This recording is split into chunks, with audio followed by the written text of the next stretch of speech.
Sorry about that, folks. I'm not. Welcome back to part 2 of what you're watching. Good old Google just decides, we're going to shut your audio off for shits and giggles. How about that?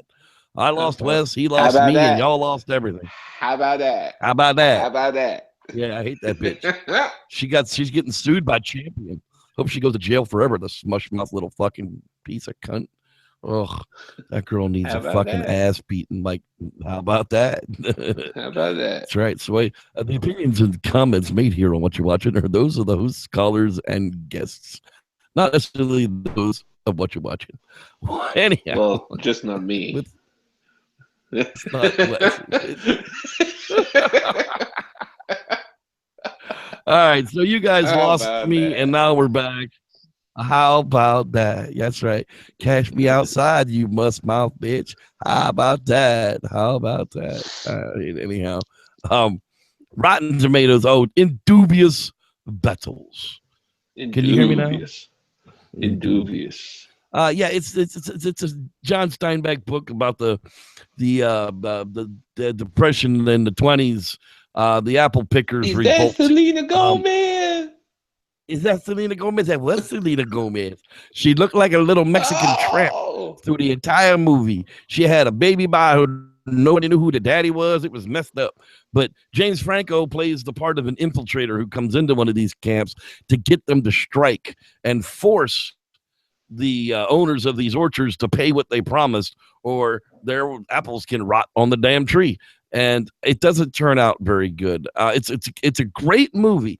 However, there to be a battle in this movie, you might be a little disappointed because the entire movie leads up to a fight that never happens on camera.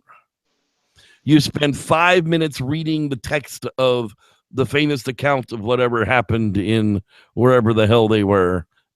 And yeah, screw you. If you're going to spend 2 hours taking me to a fight, there damn well better be like a Gangs of New York brawl coming to the friggin' end of this movie. Really. Yeah, good flick. Butcher. Watch it. Golden Globe nominee. Bunch of cinematography again is fantastic. The actors are wonderful. The story sucks dick. But hey, art isn't fantastic. He's considered a classic. So, in dubious battles, definitely a watch. You can get through it anyhow. I'm not the greatest James Franco fan. Some of the movies he's done has been good. Second thing I got to catch this week. James Franco. All right. Hey, you got any gold in your pocket? It'd be a lot cooler if you did. That's right. All right. Matthew McConaughey in Gold. The richest gold strike ever discovered on the planet by the guy who made the richest copper find on the planet. Turns out in the end to be a scam. Biggest scam ever pulled out in the history of the world. $160 million. And this is the entire story of how a guy who's literally running his office out of a bar ends up partnering with the greatest scam artist ever seen. Definitely a good flick to watch. They're in the jungle a lot. It's Matthew McConaughey. He's one of the greatest method actors, I'd say, in modern time. The guy puts his body through just unbelievable things to get into a character, and this wasn't any different. So check out Gold. That's right. It might be in theaters. I don't know how I got to watch it. Just released on January 20th was The Founder with Michael Keaton. Take a little sip of my sauce over here because my throat's getting a little dry.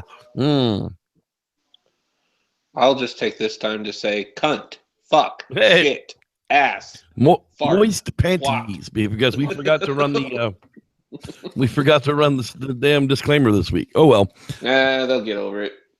Fuck them. The Founder with Michael Keaton.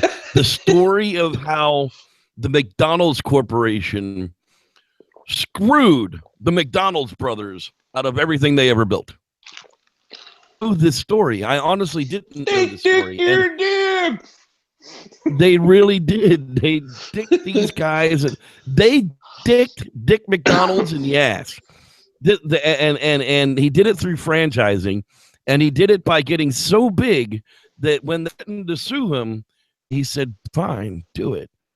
I'm the CEO of a $170 million a year company. You're the owners of a burger shack.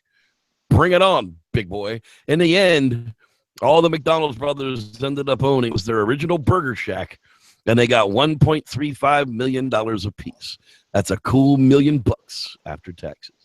Damn. Okay, I think that's pretty decent. Maybe you should shut the hell up and go away. The guy that did all the franchising and everything else worked his ass to the bone every single day towards it, and all these other burger joints dudes were doing was making burgers and making money. So yeah, if you're ever really curious about how McDonald's Corporation stole the name McDonald's from the actual McDonald's brothers, this was a good one to watch. I thoroughly enjoyed it. There was some long clips in it that were really could have been edited the hell out, but in the long and the short of it, it makes you think about going to McDonald's or to McDonald's, actually. Ooh. As I say that, there's a McDonald's cup on my side table over here. Yeah, I get scared of the paste. The paste? I've seen those videos on how they make their meat. Oh, the extruded burger paste. Yeah, whatever. It tastes really good. I don't care. It might be kangaroo, it might be horse meat, but it still tastes good. It doesn't matter to me. It's red meat. It'll be fine. So finally, we're getting down to it tonight, people. The Pontypool. Ooh, Silent Dream is people. The Pontypool. Sidney Breyer is alive. When I started out, and it started out with the mystery voice, the anonymous voice going over, talking about this fucking cat. I'm like, Honey the cat? What the fuck are they talking about? This fucking missing cat for? What the fuck this is? I thought this was a zombie movie. So I rewound it, listened to it again to make sure that I didn't miss anything. And boy, it started to make a whole lot more sense about halfway through the movie. And I kind of enjoyed that part. I was just like, what the hell was that whole front part about? The fucking nobody knows, but they're looking for fucking Nazi fucking submarines in the middle of the friggin' dirt. Yeah. Yeah. It was almost like a World of the Wars type of movie, the radio show, when the original radio show came out. I could imagine. Yes. I could imagine that's kind of like, because the dude at one point was like, is this really happening? Yeah. To me, am I going crazy? I need to go outside and see if this is really going on. And I would kind of be the same way if I were trapped in a place that I couldn't really, hundreds of people are dying, thousands of people wandering the streets, and you go outside and there's nothing going on. Yeah. They were only 5 kilometers from that office building that was like being erupted. Yeah. And then that guy ends up showing up. Yeah, that was kind of like, all right, you read it into the script that way, but that guy would have been dead. They blew up his office. There were so many people in there. He blew. Now, was he giving them the injections? Yeah, that's what I'm saying. He seemed, or did Honey the cat? Because the terms of endearment, they couldn't say, because they get this announcement, so people know what we're talking about. They get this announcement, and they translate it because it's in French or whatever. And they translate it, and it says to stay away from the English language and don't use terms of endearment like honey, baby, sweetie, stuff like that. And what was the most important thing not to do? Don't translate. Yeah, don't translate this message. Yeah, and they do it over the radio.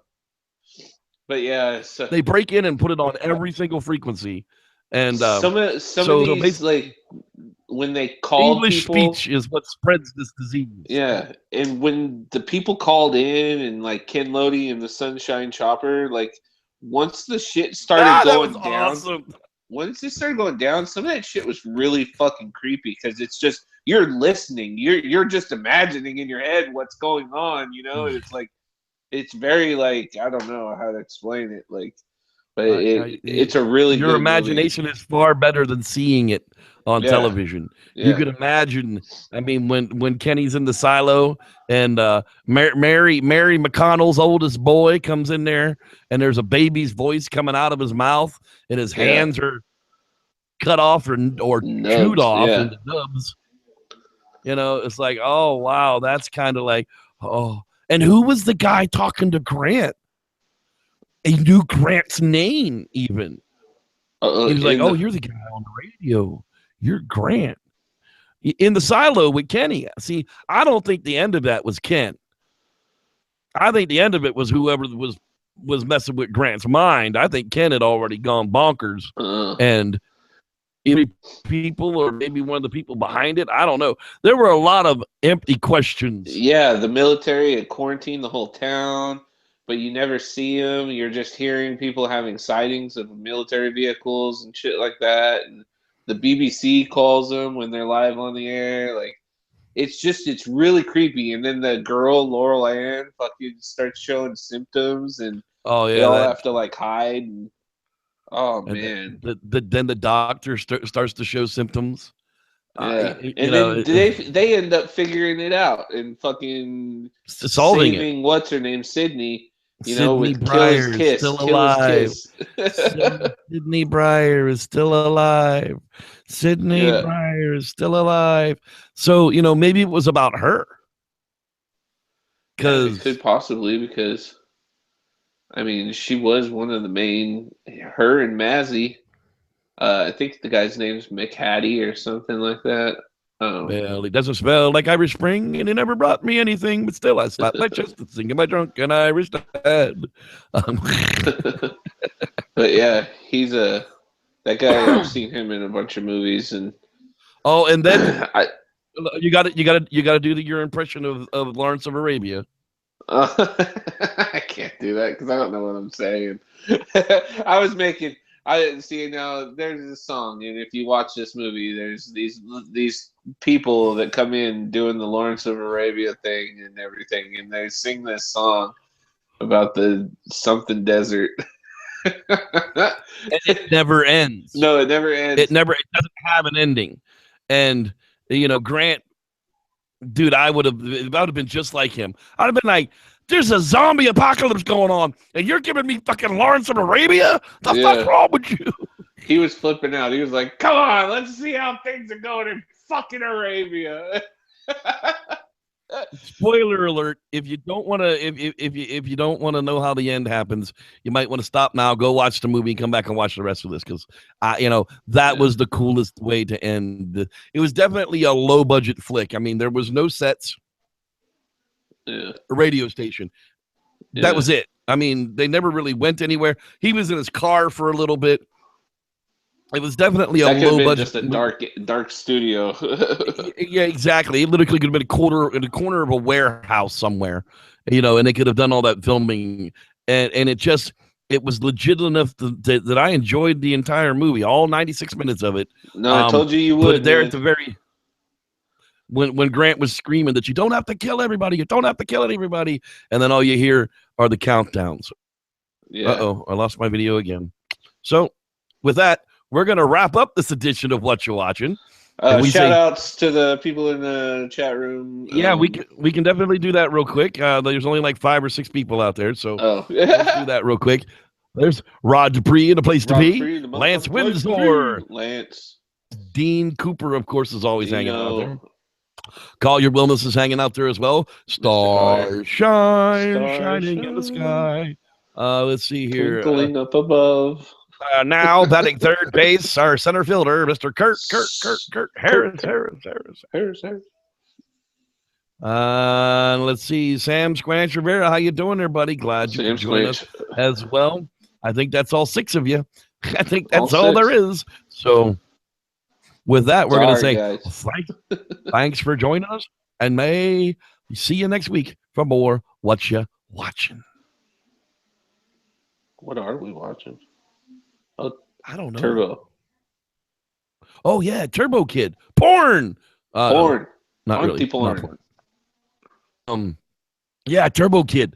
Blood, gore, epicness, 1980s style. Kind of like Kung Fury, the year of fist. You'll dig it. I'm telling you, you'll dig it. It's not garbage. It's very Dear God No-ish in a creepy kind of way. We shall see.